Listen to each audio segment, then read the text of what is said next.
시편 123편의 말씀을 통해서 하나님께서 우리에게 주시는 은혜가 무엇인지를 깨닫기를 원합니다. 하늘에 계시는 주여, 내가 눈을 들어 주께 향하나이다 라고 고백을 하고 있습니다. 여러분, 예수 그리스도가 하나님 우편에 계신 것을 믿습니까? 어떻게 믿으실 수 있지요? 어떻게 성경이 증언하고 있지요? 스데반이 유대인들에게 돌에 맞아 죽을 때에 예수님께서 하나님 우편 앉아 계시다가 벌떡 일어서셔서 스데반의 죽는 모습을 보셨어요. 그 장면을 통해서 예수 그리스도가 하나님 보좌 우편에 계신 것을 확인할 수 있습니다. 예수 그리스도를 믿는 사람들은 예수 그리스도가 하늘 보좌에 있음을 믿을 수 있어요. 그것을 기억하게 하는 사건이 무엇이냐 하면 예수 그리스도의 십자가의 사건이에요. 십자가에 죽으시고 부활하시고 승천하셔서 하나님 우편에 앉아 계시다가 다시 세상을 심판하러 재림하러 오신다라는 것을 믿는 사람들은 예수 그리스도가 저 하늘 높이 계시다라는 것을 믿을 수 있게 된다라는 것입니다. 여러분, 왜 예수 그리스도를 바라봐야 할까요? 주만 바라볼지어다 라는 여러분 그 찬양 가끔씩 부르잖아요. 왜 주만 바라봐야 될까요? 주를 통해서만이 죄 사함을 받을 수 있고 하나님을 만나서 하나님의 풍요로운 은혜와 영광을 받을 수 있기 때문에 그렇다라는 것입니다. 하나님은 지금 하늘 보좌에 계시고 예수 그리스도는 그 우편에 계시는데 예수 그리스도가 어떻게 계시느냐 하면 중보자라는 뜻이 무엇입니까? 하나님과 사람 사이에 연결시키는 그 역할을 하시는 분을 중보자라고 말씀하고 있습니다. 그러면 중보자로 계시는데 어떤 일을 하시느냐 하면 대제사장으로 계셔요. 대제사장은 어떤 일을 하는 사람입니까? 어떤 직분을 맡은 사람입니까? 백성들의 죄를 들고 하나님 앞에 나아가 그 죄를 사해달라고 당당히 요구할 수 있는 사람이에요. 왜 그런가 하면 대제사장이라는 직분을 하나님께서 약속하셨기 때문에 백성들이 죄 사함을 받기 위해서는 대제사장을 세워서 대제사장이 하나님이 정한 제사 방식에 의해서 백성들의 죄를 들고 나오면 하나님께서는 죄를 사해 준다고 약속하셨습니까? 안 하셨습니까? 하셨어요.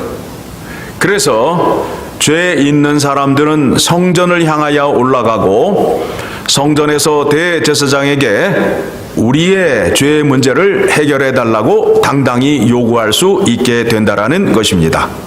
자, 그렇다면 예수님이 지금 하나님 우편에 어떤 직분을 하시며 계신다고요? 대제사장의 직분을 감당하시기 위하여 하늘 보좌에 계시는 거예요.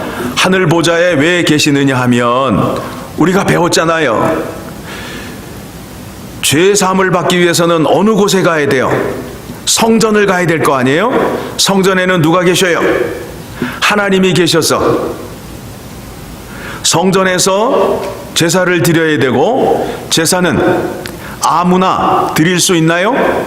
누구를 통해서만? 제사장을 통해서만 하나님께 제사를 드릴 수 있고, 또 한 가지 뭐가 있습니까? 제물이 있어야 돼요. 동물의 피를 들고 나아가서 제사를 드리는데, 예수님이 십자가의 화목 제물, 희생 제물에 제사를 드림으로 인하여 예수님의 피로 제사를 드린 거거든요.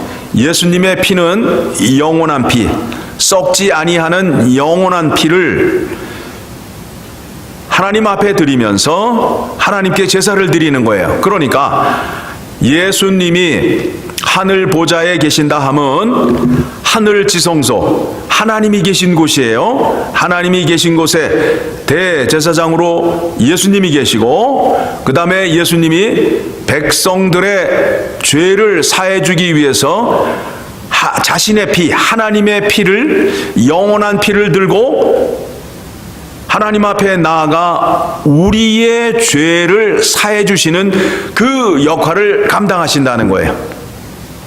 그래서 우리가 하늘 보좌에 계신 예수 그리스도를 바라보는 이유가 바로 거기에 있어요. 우리가 그냥 생각 없이 그냥 주님을 바라보자, 이거 아니에요. 이거 믿음 아니에요. 성경의 말씀은 모든 것이 뭘로 되어 있느냐 하면 약속으로 되어 있어요. 약속을 하시는데 그냥 약속하신 것이 아니라 예수님께서 그 약속 위에 피를 뿌리시고 약속하셨어요. 내가 그 약속을 지키지 아니하면 나는 하나님이 아니다라는 약속, 생명을 걸고 약속하신 약속의 말씀이란 말입니다. 하나님이 하나님의 생명을 걸고 약속하신 것이 바로 십자가에서 피를 쏟으신 것이란 말입니다. 그러니 여러분, 예수님의 보혈의 피를 공로를 의지하고 나아간다는 것이 얼마나 큰 믿음이고 담대한 것인지를 여러분 깨달으셔야 됩니다. 예수님의 피의 약속 가운데에 얼마나 큰 은혜가 담겨져 있는지를 여러분 깨달으셔야 됩니다. 제사를 드리는 데 있어서 가장 완벽한 제사가, 퍼펙트한 제사가 어떤 제사이냐 하면 하나님이 계시고 그 제사를 주관하시는 분이 누구냐면 영원한 대제사장이에요. 죽지도 않으시는 분이에요. 그분이 드리는 제사예요. 또 제물이 어떤 제물이에요? 영원히 썩지 않는 피로 드리는 제사예요. 그것처럼 완벽한 제사가 어디 있을까요? 그런 제사가 또 있어요? 없죠. 그 제사를 수행하시기 위하여 예수님이 하나님 우편에 앉아 계셔서 중보자의 역할을 하신다는 거예요. 그리고 우리에게 말씀하십니다. 죄 사함을 받은 백성들에게 은혜를 베풀어 주셔요. 오늘 본문의 말씀을 보게 되니까 상전의 손을 바라보는 종들의 눈같이, 여주인의 손을 바라보는 여종의 눈같이 우리의 눈이 여호와 우리 하나님을 바라보며 우리에게 은혜 베풀어 주시기를 기다리나이다. 그리고 3절 4절의 내용을 보게 되니까 이 시편의 기자가 지금 사람들에게 조롱을 당하고 있어요. 미움을 받고 있어요. 환난을 받고 있어요. 하나님을 믿는 사람이라며 세상 사람들이 조롱하지요. 예수님이 십자가에 달리셨을 때에 세상 사람들이 조롱했어요. 선지자여, 다른 사람은 구원하면서 왜 자기를 구원하지 못하는가? 하나님의 아들이거든 십자가에서 내려와 봐라. 얼굴에 침을 뱉으며 손바닥으로 치며 주먹으로 때리는 조롱을 당하셨습니다. 우리 믿는 자들이 이 세상에서 살 때에 세상 사람들로부터 조롱을 당합니다. 그들이 우리를 시험합니다. 이 사람이 진짜인지 가짜인지를 시험을 합니다. 이 사람이 돈에 머리를 숙이는지 하나님만 섬기는지 돈을 가지고 우리에게 시험을 합니다. 그 시험에 넘어가시면 안 됩니다. 이 말씀을 골로새서 3장의 말씀을 통해서 우리가 생각해 보도록 하겠습니다. 골로새서로 갑니다. 골로새서 3장 1절의 말씀부터 저하고 한 절씩 교독합니다.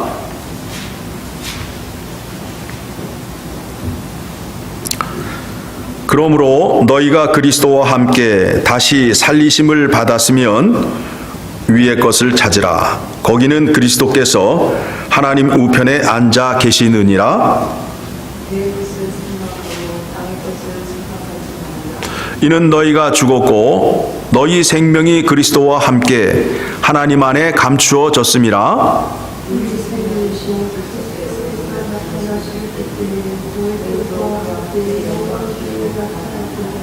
예, 우리는 이미 하나님의 영원한 생명, 영생을 소유한 자예요. 영생을 소유한 자가 됨으로 인하여 우리는 하나님과 함께 한 자가 되었어요. 먼저 우리가 누구인지를 확인해 주는 말씀이에요. 우리는 하나님의 영생을 받은 자입니까? 안 받은 자입니까? 받은 자예요. 영생을 받은 자인데 예수님이 다시 오시는 그날까지, 재림의 날까지 이 땅에 살면서 기다려야 된다는 거예요. 어떻게 기다려야 되느냐? 5절, 그러므로 땅에 있는 지체를 죽이라. 곧 음란과 부정과 사욕과 악한 정욕과 탐심이니 탐심은 우상숭배니라.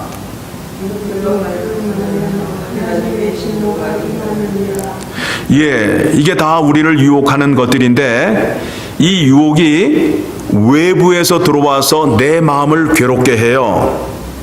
우리는 내가 유혹을 받고 자꾸 죄를 짓는 거에 대해서 어떻게 생각을 하고 있느냐 하면 다른 사람이 나에게 물리적으로 가해는 것만을 핍박이라고 생각을 해요. 그런데 가장 크고 무서운 죄가 어떤 죄이냐 하면 세상의 것이 내 마음속에 들어와서 나도 모르게 거기에 휩쓸려 가는 거예요. 내 마음이 나도 모르게 그곳으로 달려가는 거예요. 그거를 뭐라고 말하느냐 하면 탐심이래요. 탐심. 그래서 탐심은 뭐라고 그래요? 우상숭배라고 그래요. 우상숭배는 뭐예요? 하나님을 멀리하고 하나님 이외의 것을 좋아하는 것을 탐심이라고 말하고 있어요. 그렇죠? 우리가 이 땅에 살면서 가장 유혹을 받는 것이 뭐냐면 물질이에요. 돈이에요. 그렇죠? 네. 돈에는 우리가 굉장히 약해요. 여러분 생각해 보세요. 하나님이 우리를 시험해요. 너의 믿음이 진짜인가 가짜인지 시험하기 위해서 뭘 가지고 시험하느냐 하면 돈을 주시는 거예요. 돈을 갖고 감사함으로 하나님께 더 열심히 나와야 되는데 많은 사람들이 돈을 가지면 교회 안 나와요. 주일날 놀러 다닌다고요. 그리고 사람들이 교만해져요. 목이 뻣뻣해져요. 돈이 갑자기 많이 생기거나 장사가 잘 되거나 이럴 때에 조심하셔야 돼요. 일이 잘 풀릴 때에 조심하셔야 돼요. 그때 하나님께서 시험하십니다. 아브라함이 시험을 받을 때 모든 것이 다 해결이 되고 마음에 평안이 찾아왔을 때에 하나님께서 네가 사랑하는 독자 이삭을 내게 바치라 라는 시험이 왔어요. 다윗도 마찬가지예요. 이제 전쟁, 주변에 있는 원수들을 다 물리치고 이제 한 곳만 남았어요. 그것만 점령하면 약속의 땅을 다 점령하는 거예요. 그때 옥상을 거닐다가 목욕하는 여인을 보게 된 거예요. 평안할 때, 좋을 때, 잘 될 때에 죄의 유혹이 찾아와요. 시험을 하시는 거예요. 우리가 무엇을 좋아하는지 우리 스스로 알잖아요. 갑자기 장사가 잘 된다, 모든 게 잘 풀린다, 이럴 때 조심하셔야 됩니다. 그때 하나님께서 우리를 시험하십니다. 네가 정말 나를 사랑하느냐, 아니면 나보다 돈을 더 좋아하느냐 시험하신다고요. 그 시험에 지지 않고 이기는 자가 되기를 소원합니다. 그 시험에 넘어가게 되면 하나님의 진노가 임한다라고 말하고 있어요. 그러니까 우리가 이 땅에 살면서 이 탐심, 우상 숭배의 유혹에 넘어가지 말아야 돼요. 넘어가게 되면 예수님이 다시 오시는 그날 우리의 잘못이 드러나게 되는 거예요. 7절입니다. 너희도 전에 그 가운데 살 때는 그 가운데에서 행하였으나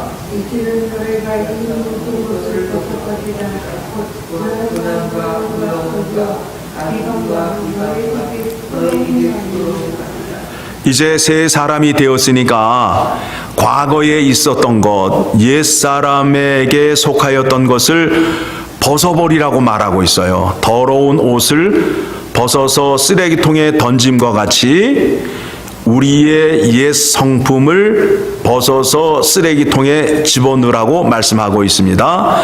여러분, 쓰레기통에 버렸던 것을 다시 꺼내서 잡수시거나 다시 입는 거 좋아하셔요? 아니면 안 하셔요? 안 하죠? 그와 같이 버리라는 거예요. 어떤 거를? 분함과 노여움과 악의와 비방과 너희 입에 부끄러운 말이라. 9절입니다. 너희가 서로 거짓말을 하지 말라. 옛사람과 그 행위를 벗어버리고 새 사람이 되었으니 이는 자기를 변조하신 이의 형상을 따라 지식에까지 새롭게 하심을 입은 자니라. 이제 우리가 새 사람이 되었으니까 새 사람답게 하나님의 형상을 따라 그 지식에까지 새롭게 되라고 말씀하고 있습니다. 사람이 겉만 깨끗하면 될까요? 겉은 멀쩡한데 속이 부실한 사람들 많잖아요. 그렇죠?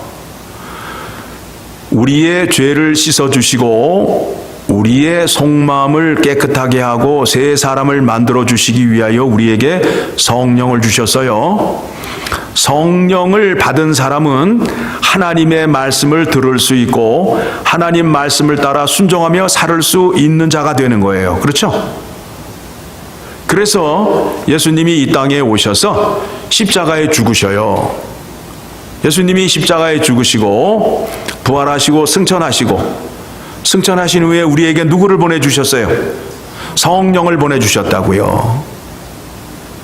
죄사함을 받은 깨끗하게 된 우리에게 성령을 보내주셔서 우리의 속사람을 새롭게 하는 거예요.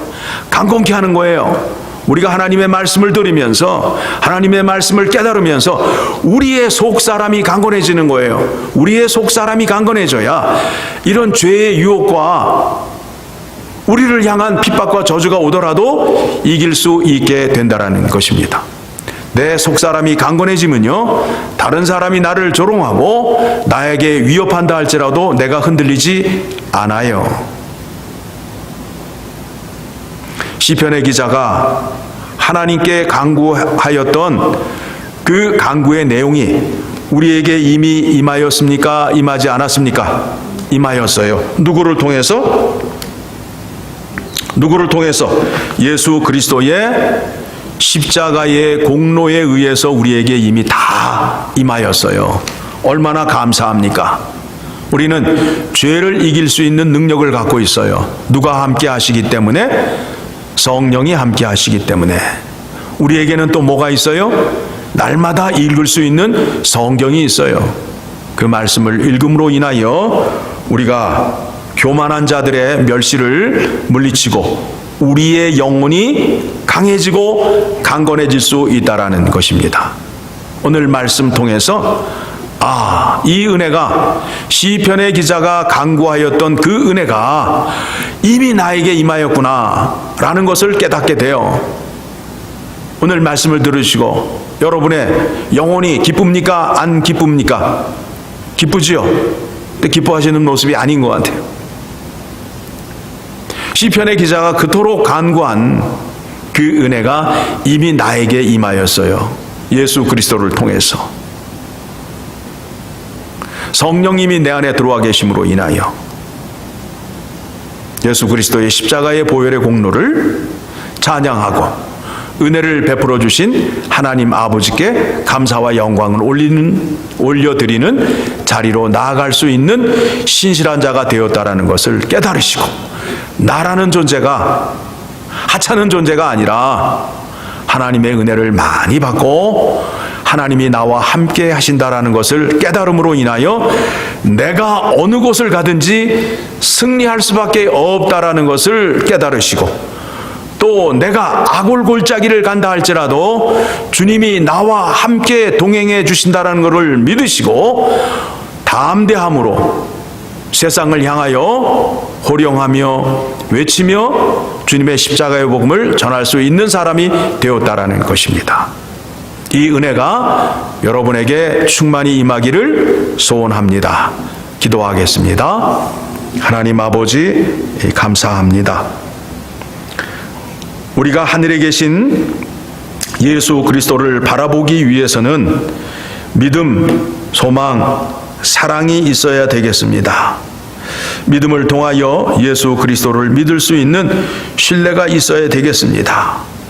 그 믿음이 내게 확신으로 다가옴으로 인하여 소망이 생기고 소망이 있음으로 인하여 그렇게 말씀대로 행하게 살 수 있는 사랑이 있게 됩니다. 그 은혜를 베풀어 주시옵소서. 언약의 백성은 하나님의 약속의 말씀을 붙들고 사는 자이오니 오늘도 약속의 말씀을 들려주신 것 감사합니다. 예수 그리스도를 통하여 이루어 주신 은혜를 깨닫게 해주신 것 감사합니다. 말씀을 듣고 지키며 사는 착한 백성들 될 수 있도록 오늘도 하늘문을 여시고 사랑과 자비의 긍휼을 한량없이 내려주시옵소서. 감사드리며 예수님의 이름으로 기도드리옵나이다. 아멘. 하늘에 계신 우리 아버지여, 이름이 거룩히 여김을